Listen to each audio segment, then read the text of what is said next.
NEET के last 30 days बचे हैं और एक वो फेज़ है जिसमें हम अपनी प्रिपरेशन को बूस्ट करके रैंक इंक्रीज भी कर सकते हैं और रैंक ख़राब भी कर सकते हैं। If you are also confused कि इस लास्ट 30 दिन में कैसे पढ़ें, रिवाइज कैसे करें, मॉक टेस्ट कैसे दें, तो this video is exactly for you.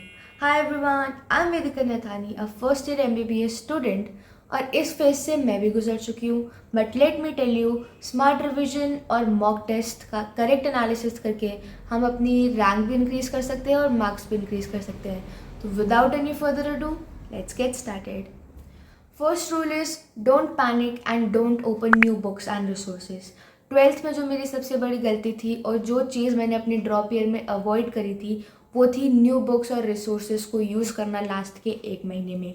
अगर हम कोई नया कंसेप्ट सीखने जाते हैं या कोई नया क्वेश्चन कर लेते हैं जिसका कंसेप्ट हमको नहीं पता है और बाय चांस अगर वो चीज़ हमको लास्ट में नहीं आती है, तो हमारा कॉन्फिडेंस बहुत डाउन हो जाता है, जिसकी वजह से हमारा रिजल्ट भी इफेक्ट होता है। एंड इस लास्ट के महीने में confidence is very important. Trust me, NCERT, bio के examples, one liner questions, chemistry के ट्रेंड्स, एक्सेप्शंस, टेबल्स, फिजिक्स के फॉर्मूलाज, इन सब की multiple revision is way more important than new things.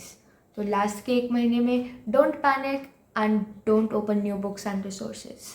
Our second rule is don't revise randomly, follow this 3 step revision plan. अगर आपको इस last महीने में रिविजन करनी है तो रैंडमली कुछ भी मत पढ़ो।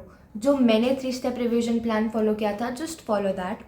सबसे पहला स्टेप है कि आपको पूरा सिलेबस रिवाइज करना है। सेकेंड स्टेप इज़ उस सिलेबस में जो आपके कुछ वीक टॉपिक्स हैं या फिर कोई कंसेप्ट है, आपको उसको रिवाइज करना है। और थर्ड स्टेप इज़ जो रिपीटेड मिस्टेक्स हैं और जो कि हाई हील टॉपिक्स हैं, उनको रिवाइज करना है। इन 3 स्टेप्स को आप महीने में अपने आप डिस्ट्रीब्यूट कर सकते हैं कि 10 दिन फुल सिलेबस करना है, उसके अगले 10 दिन जो मेन टॉपिक्स हैं उन चैप्टर्स में से उनको करना है, और लास्ट के 5-6 दिन जो बचे हैं उसमें हमको हाई हील टॉपिक्स और जो रिपीटेड मिस्टेक्स हैं या रिपीटेड PYQs हैं जो बार बार रिपीट होते हैं जिस कॉन्सेप्ट पे, उनको रिवाइज करना है। और ये रिवीजन मैंने सिर्फ रिवीजन नहीं करी थी, इन रिवीजन के साथ मैंने मॉक टेस्ट भी दिए थे, which leads us to our third point. Our third point is mock test strategy. Last के 30 डेज में mock test is very important. हमारा मेन वेपन ही मॉक टेस्ट है लास्ट के 1 महीने में। तो लास्ट में जो मेरा ड्रॉप ईयर था, इसमें मैंने लास्ट के 3-4 महीने और लास्ट के 1 महीने में भी मैंने पूरी कोशिश करी है कि मैं एक दिन में 2-2 टेस्ट दूं। बट कभी कभार रिवीजन बहुत हेक्टिक हो जाता था या फिर रिवीजन में कभी बहुत टाइम लग गया, तो मैंने दिन का 1 टेस्ट भी दिया है। बट पूरी कोशिश करी है कि मैं लगातार 2 टेस्ट ही दूँ दिन का। So you can also start by giving 1 test 1 दिन का, जब फुल सिलेबस रिवीजन चल रहा हो। जैसे ही फुल सिलेबस रिवीजन खत्म हो जाए, then you can also switch to 2 test per day. और सिर्फ ये टेस्ट देना इम्पॉर्टेंट नहीं है, इस टेस्ट के साथ analysis is also very important. Analysis ही वो रीजन है जहाँ पे मेनली हमारा इम्प्रूवमेंट होता है, जिसकी वजह से हमारी रैंक और मार्क्स इंक्रीज होते हैं। तो if you want to know कि मॉक टेस्ट कैसे एनालाइज कर सकते हैं, I have made a video on that too. If you want, you can check that out. बहुत इंपॉर्टेंट थिंग जो मैं यहाँ पे ऐड करना चाहूँगी, टेस्ट की टाइमिंग्स, जो एक्चुअल टाइमिंग है जिस टाइम पे नीट का टेस्ट होता है, पेपर होता है, मेक श्योर कि आप उसी टाइमलाइन के अराउंड अपनी मॉक टेस्ट की भी प्रैक्टिस करें। क्योंकि बीच में ऐसा हो गया था कि मुझे जैसे 2 से 5 तक नीट का पेपर होता है, तो मुझे एग्जैक्ट ऐसी आदत लगी थी कि मुझे हर दिन 3 बजे नींद आने लग जाती थी। तो मैंने अपने आप को प्रैक्टिस कराया कि उस 2 से 5 के बीच में ही मॉक टेस्ट दिया, ताकि मेरी आदत बन जाए कि इस समय पे मुझे नींद नहीं आनी चाहिए। क्योंकि मोस्ट ऑफ द टाइम्स हम रात को, जो हम सब एस्पिरेंट्स हैं, हम सब रात को लेट तक पढ़ते हैं, तो हमको सुबह नींद आती है। तो मेक श्योर जिस एक्चुअल टाइम पे नीट का पेपर होता है, आप मॉक टेस्ट भी उसी टाइम स्लॉट में दें। Our fourth point which is strategy. इस लास्ट के 1 मंथ में subject wise strategy is also very important. अगर हमारी स्ट्रैटेजी अच्छी होगी तो ओवरऑल हमारी परफॉर्मेंस भी अच्छी हो जाएगी।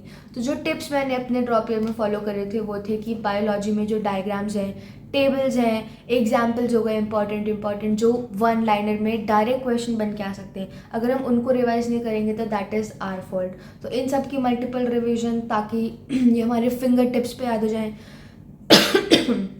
उसके बाद ऑर्गेनिक केमिस्ट्री में जो नेम रिएक्शंस हैं, NCERT के name reactions are very very important. Physical chemistry के फॉर्मूलाज आर वेरी इंपॉर्टेंट। और इनऑर्गेनिक केमिस्ट्री में जो ट्रेंड्स हैं, उन ट्रेंड्स के जो एक्सेप्शंस हैं वो बहुत इंपॉर्टेंट है। और कुछ स्पेसिफिक वन लाइनर क्वेश्चंस हो गए, जैसे मोस्ट इलेक्ट्रोनेगेटिव, मोस्ट इलेक्ट्रोपॉजिटिव, और ऐसे ऐसे करके जो स्पेसिफिक वन लाइनर क्वेश्चंस हैं वो भी बहुत इंपॉर्टेंट है। उसके बाद फिज़िक्स में हाई यील्ड टॉपिक्स और जो आपकी पर्सनल रिपीटेड मिस्टेक्स हैं उनके न्यूमेरिकल्स आर वेरी इंपॉर्टेंट, क्योंकि लास्ट के 1 महीने में सिर्फ फार्मूला रिवाइज करने से हेल्प तो होगी, बट अगर आप उसके साथ अपनी जो रिपीटेड मिस्टेक्स हैं या फिर जो हाई यील्ड कॉन्सेप्ट्स हैं उनके एक एक दो दो न्यूमेरिकल भी कर दोगे तो उससे और ज़्यादा बेनिफिट होगा। Now coming to our last point, the biggest mistake. Last के 1 महीने में जो सबसे बड़ी गलती हम करते हैं और जो मैंने भी करी थी वो थी अपने आप को दूसरों से कंपेयर करना और फिर उसके बाद पैनिक करना। पैनिक और कंपैरिजन ही हमारा सबसे बड़ा दुश्मन है। और मैंने पिछली वीडियो में भी बताया था कि कैसे इस कंपैरिजन के चक्कर में मेरा 1 ड्रॉप ईयर हो गया था। तो अगर किसी के मॉक टेस्ट में हमसे ज़्यादा नंबर आ भी रहे हैं तो इसका कोई ज़्यादा फ़र्क नहीं पड़ता है, क्योंकि नीट के स्कोर से हमारा फ्यूचर डिसाइड होता है, ना कि मॉक टेस्ट के स्कोर से।